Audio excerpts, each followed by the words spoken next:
ધર્મપત્ની કોને કહેવાય?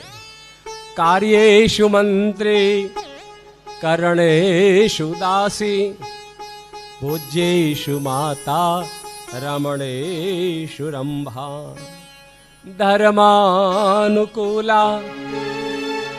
ક્ષમ્યાશુ ધર્ત્રી ભાર્યા ચ ષડગુણવતી ચ દુર્લભા.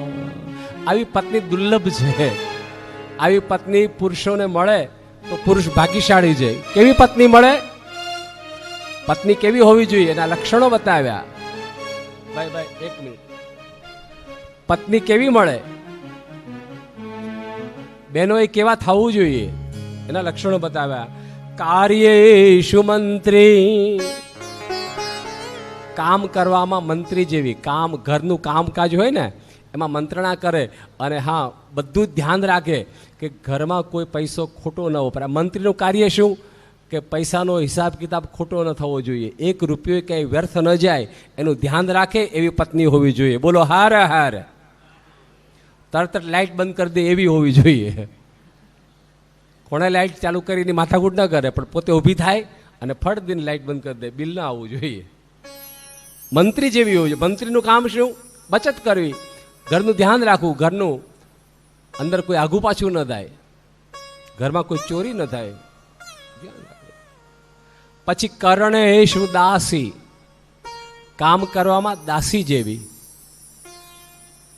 જેમ કામવાળી કામ કરે ને એમ ઘરમાં કામ કર્યા કરે, પણ કોઈ દિવસ ફરિયાદ ન કરે. કર્મેષુ દાસી, કામ કરવામાં ક્યારેય આળસ ન કરે, પ્રમાદ ન કરે, એ પત્ની. પછી ભોજ્યેષુ માતા, બધાને ભોજન કરવા બેસાડે ને તે માં પીરસે ને એમ પીરસે.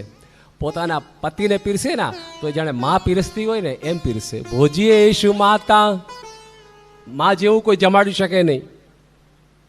એના પતિને જ્યારે જમવા બેસાડે ત્યારે એની માં બની જાય. અરે આટલું થોડું લો, આમાં ઘી નાખો. ભોજ્યેષુ માતા. પછી શયનેષુ રંભા, શયન કરવામાં ભોગવિલાસમાં રંભા જેવી દેવાંગના બની જાય. રાતે શણગાર સજીને પોતાના પતિને રાજી કરવાનું કામ કરે, આનંદ કરે. પછી ધર્માનુકૂલા, આ 6 લક્ષણ છે પત્નીના. ધર્માનુકૂલા, પોતાનો પતિ ધર્મનું કોઈ કામ કરતો હોય તો એમાં તરત સહકાર આપો, પણ અધર્મનું કામ કરતો હોય તો સહેજ પણ સહકાર ના આપો. બોલો હાર હાર. તમને લાગે કે અમારા પતિ અધર્મ કરી રહ્યા છે તો સ્ત્રી એમાં સહકાર ના આપે. ધર્માનુકૂલા, ધર્મ કરતા ઘરની અંદર કોઈ પણ ધર્મ થતો હોય તો એમાં અનુકૂળ એને થઈ જવું, પોતાનું ધન એમાં વાપરી નાખવું. ધર્માનુકૂલા. અને કોઈ પણ વ્યક્તિ ભૂલ કરે ઘરમાં, પોતાનો પતિ ગમે એવી ભૂલ કરે તો પણ ક્ષમા કરવામાં પૃથ્વી જેવી સહનશીલતા રાખવી. આખા કુટુંબમાં સહનશીલ થવું.